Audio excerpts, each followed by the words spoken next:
Ngayon, tatlo lang ang gagawin ko. Tatlong kuhati, tatlong kulay.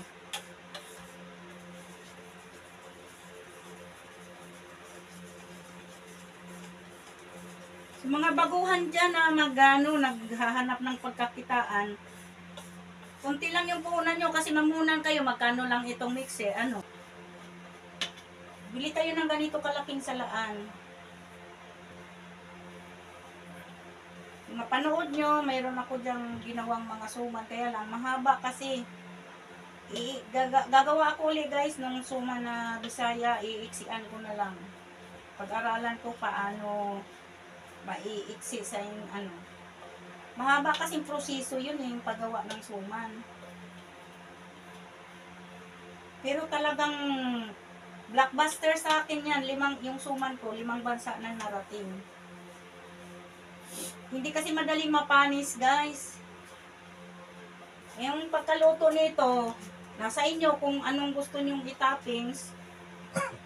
Kung latik or cheese.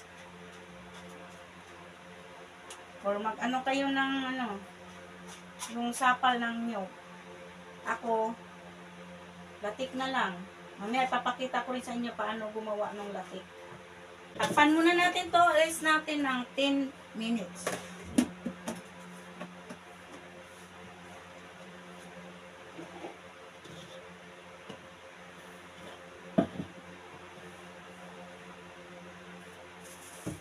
Steamer ko na 3,000, 3K ang bili ko sa Divisoria. Ito yung kung sa bilao natin ilagay ito, gamitin natin. Ginigrease ko na siya, nag-grease ko na siya ng oil. Ang ginamit ko lang is spring oil. Ginigrease ko na yan. Pwede, bumili din kayo ng brush na ganito sa mga baguhan pa. Ayan, mura lang yung ganito. Pang-grease nyo. Tapos ito yung ng leche plan. Ayan, lanera. Ito naman yung paglalagyan ko is yung 500 ml na microbubble. Dito ko kasi, pag naluto na ito dito, lumamig, isasalin dito. Isasalin ko rito. Ito namang salanera, ito yun. Ay, yun nga, itong salanera. Ito namang malaki is doon sa bilao. Pero hindi ko ilalagay siya sa bilao, gawa ng pagkain to namin mamaya sa amin. Meron kaming bantayan sa aming grupo. Ito yung dessert yung sa akin. Ayan. Yan yung ko. Lalagay ko lang yan sa Tupperware. Iiwain kong pahaba. 2 Tupperware. Ayan. Ganyan, i-grease nyo lang yan para hindi dumikit. Para madali lang siya nating hanguin pag malamig na. Yan, hanggang naka-ready na. Yan, langgam. Yan, naka-ready na. Saka nakapagpakulo na ko doon. Din ako sa labas uli magsasalang kasi dito sa gas range. Mainit dito sa loob. Maliit lang tong aming sala kusina. So, naisipan ko doon ko lutuin sa labas. Doon na, pinako. Kailangan kulong-kulo guys. Yan, antayin natin yung 10 minutes.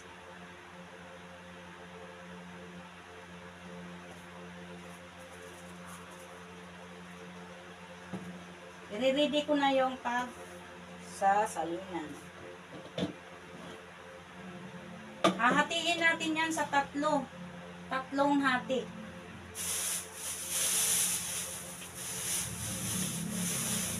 So, yung aking mga guys, mga mold ko sa puto. Pwede rin natin dyan dito sa nung gumawa din ako niyan. Itong kutsinta, itong ginamit ko yung malaking mold. Ito yung size. Ano ba size nito? Ilang nakalagay. 262. Basta itong malaki. Large siguro to. Walang nakalagay kasi.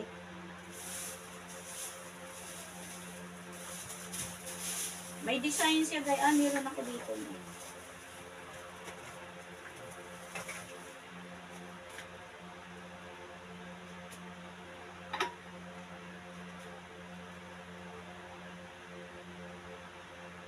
Ayan, number 308. Number 308. Pag ito din gamitin ninyo, i-grease nyo rin siya ng oil para hindi rin siya madikit. Madali siyang alisin.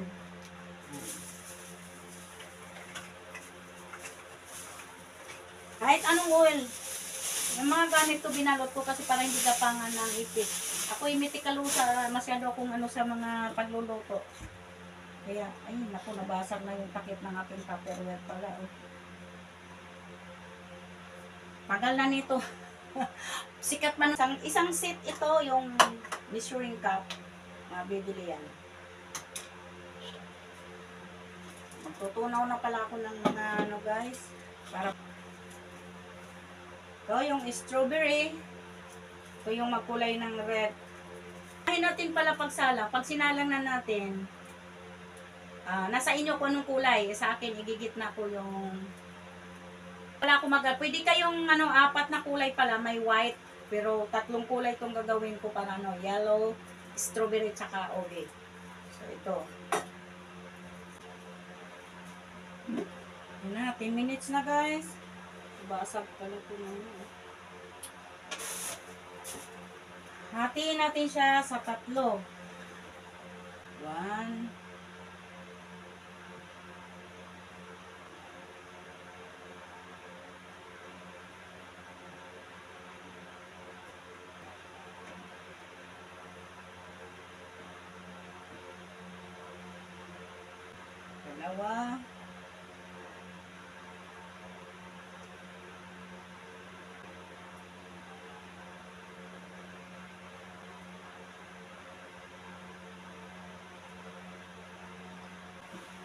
So, ito nahati na. Nahati ko na sa 3 guys. Lalagyan na ito natin ng color. 1 tablespoon.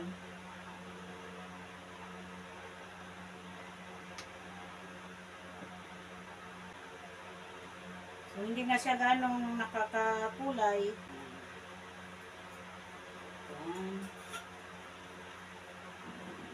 Ube, color. Ube, halaya.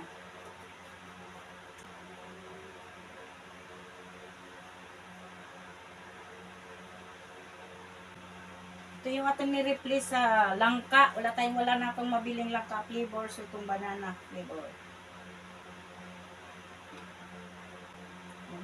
Mag-a-add din tayo. Ako ng yellow, food color yellow. Para magkulay yellow siya.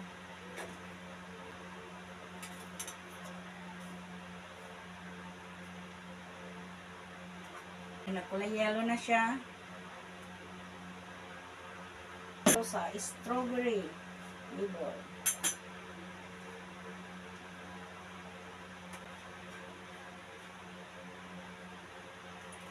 Na yung 3 kulay. I-check ko kung kumulo na yung ating tubig na pinakulo. Diba itataob natin to. So, nasa inyo kung ano yung gusto nyo. So, unahin ko yung ube paglagay. Si ibabaw yung ating strawberry. Gitna yung yellow.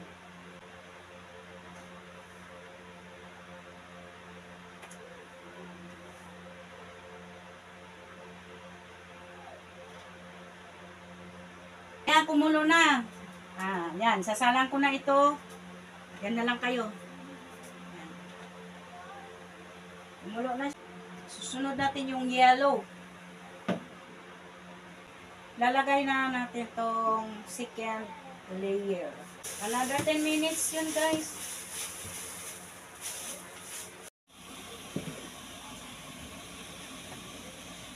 Ayan na guys. Dito na tayo sa third.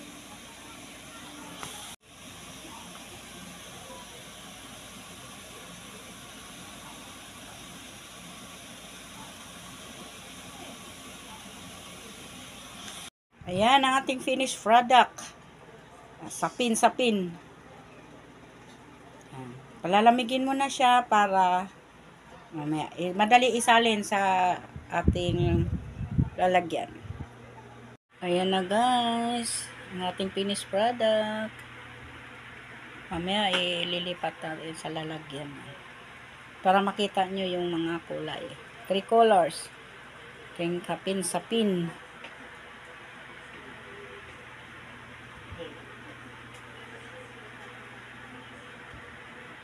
Nakakanggata. Ayan, may apoy na yan. Antayin natin kumulo siya. Huwag muna natin siyang galawin. Ating pang toppings, latik. Kung paano nyo, alam nyo paano gagawin yan, salang natin yan. Pag kumulo na siya dyan, mamaya, konti na lang mamuo na siya, magkano na, hinaan na natin yung apoy. Yan yung ating apoy sa as of now. So, pinakukulo muna natin siya, pakuluin hanggang sa ano, mamaya hayaan. Mamaya na natin yan haluin pag medyo magano na siya. Tikin na.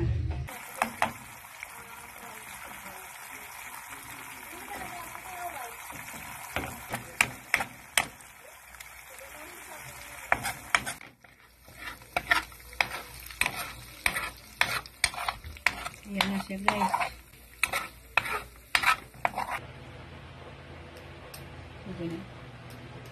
Ito na guys yung ating latik. Ilagay natin dito toppings. Pwede rin kayong gumamit ng keso. Yan. Di medyo yung nabibili guys yung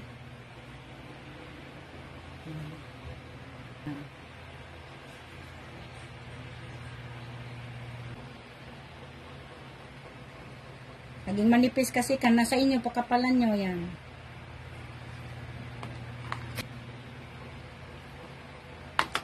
Yan. Ayan guys, thank you for watching. Sana please subscribe, like, and share. At andito, ilalagay namin lahat ng complete details kung paano ang mga sukat. Bye-bye. Love you all. God bless.